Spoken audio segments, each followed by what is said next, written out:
फिर आ गए। কটা বাজে এখন? কেন ঘরে কি ঘড়ি বন্ধ নাকি? ঘড়ি বন্ধ কি খোলা সেটা আমি জানি না, তোমার কি রাস্তায় ঘোরা বন্ধ হয় না? রাস্তায় কি আমি এমনি এমনি ঘুরছিলাম নাকি? তুমিই তো বললে শাড়িগুলো লন্ড্রিতে দিয়ে আসার জন্য। সেটা তো বলেছিলাম সন্ধ্যে 6:30টার সময়, এখন বাজে রাত্রি 9:30। তুমি কি লন্ড্রিতে বসে জামা কাপড় কেচে ইস্ত্রি করছিলে? আসলে না, দাঁড়িয়ে দাঁড়িয়ে দেখছিলাম উনি কিভাবে ইস্ত্রি করে। একটা স্ত্রীকে তুমি সামলাতে পারছো না, আর ওখানে দাঁড়িয়ে দাঁড়িয়ে তুমি ইস্ত্রি করা শিখছিলে? তুমি তো জানো সন্ধ্যা থেকে আমি কিছু খাইনি। তো আমি কি তোমার মুখে সেলুটেপ মেরে দিয়ে গেছিলাম যে তুমি খাবার খেতে পারো?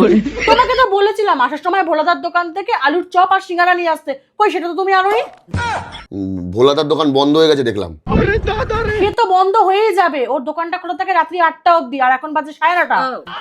তো তুমি তাহলে এবার তোমার দোকানটা খুলে ভাতটা বসাও। তুমি সন্ধ্যা থেকে খাওনি বলে কি আমিও রাত্রেবেলা না খেয়ে থাকবো? আমি কিছু রান্না বান্না করতে পারবো না, নিজের মতন যাও, নিজে বসে করে খেয়ে নাও।